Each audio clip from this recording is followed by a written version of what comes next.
So we're looking at getting roundtables for with the groups in them that are fighting for social, economic, environmental justice. We've got to get these groups together. They're the same values that are driving our society into a wall that are affecting all these different levels. And it draws in much more public to get involved.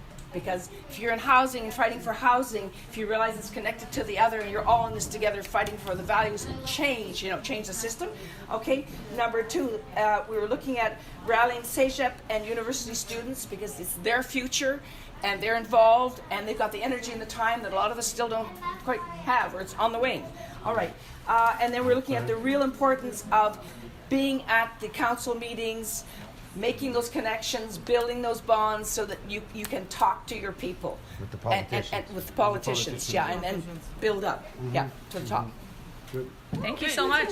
Excellent. Model this.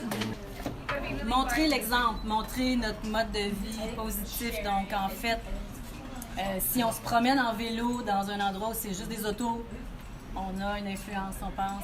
Si on publicise qu'on n'a pas de voiture au travail alors que tout le monde en a une, dans le fond, c'est vraiment montrer nos actions environnementales, si on veut, et le faire d'une façon positive, que ça ait l'air le fun, donc que ça... Ça soit contagieux. Oui, que ça soit contagieux. C'est la première. Impliquer et former les éducateurs et enseignants vraiment du début, là, de CPE primaire, secondaire, c'est ça, d'impliquer dans les événements environnementaux comme aujourd'hui les formateurs, les éducateurs et les enseignants. Influencer les décideurs, les employeurs, les gens d'affaires, les gens qui ont du pouvoir de décision, du pouvoir de changer les choses. Fait que leur porter le message pour leur dire, essayer de les convaincre là, de faire des changements en vue d'action climatique. So one idea that we had was kind of tapping into all of the energy and resources we have with Montreal's university and college community. So having kind of real challenges informed by boroughs. It could be around green roofs, it could be around energy consumption, having students kind of gain some experiential learning, also gain a better understanding of kind of the different needs and neighborhoods in the city, coming together in kind of a startup competition or hackathon style space, and seeing if we can involve some sponsors to actually help us implement the ideas like a Hydro-Quebec or real estate developers that are already working in the city.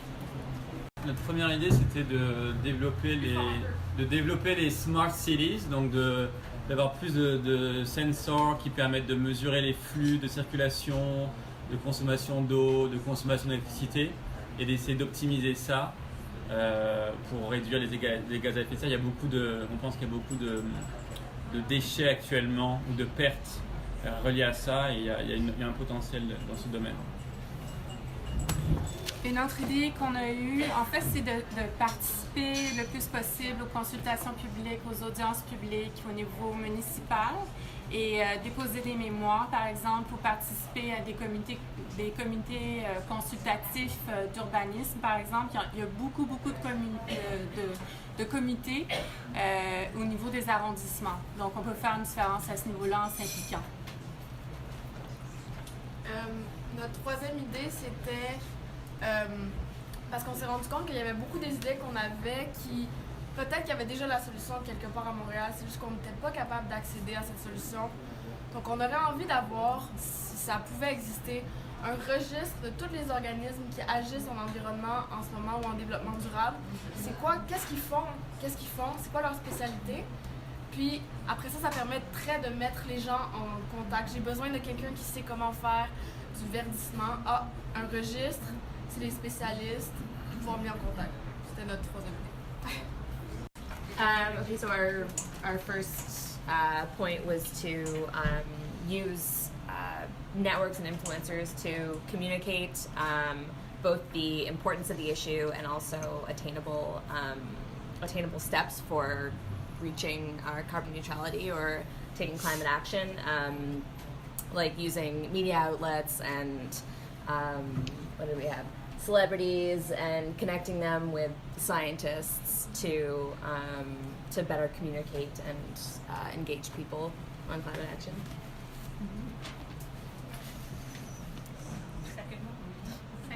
Well, You go. Well, we talked quite a bit about that, and sort of have more of a coordinated campaign between different groups participating, from actors to scientists and to media outlets, because it gets put on the back burner. So everyone sort of heard about climate change, and then you don't really hear about it. But it used to be like sort of public announcements, for example, and I think it's still the law that a certain amount of TV advertising has to be public announcement or be made available. I know it is during campaign, but sort of get the different workers together. So once you get more people involved and saying, yes, we have to keep this on the front burner, then the governments can do more, because unless there's public pressure, they're not going to put money into it. So if you can somehow get different groups together to... And then your third? Yeah, our third was that we need to make sure that people care and listen, and in order to do that, we need to ensure that we're also recognizing small steps that are being taken. And as individuals, it's really important for us to encourage and educate our families and friends, and just like daily actions, like you mentioned, putting out the right recycling on recycling days, what we think is so small, but collectively throughout the whole city and even the province itself, it's super important. And so yeah, again, like thinking, acting local, thinking global, that saying is, I think, super important with regards to carbon neutrality. And then for education, we thought that perhaps environmental education could be implemented. Like, that's a bigger idea, implemented in like school curriculums, so that children are growing up like learning more about it, not just math and physics and like theoretical things that are hard to apply. Like, you don't understand why you really need them, but this is like more important right now. So implementing education. Yeah. Thank you so much.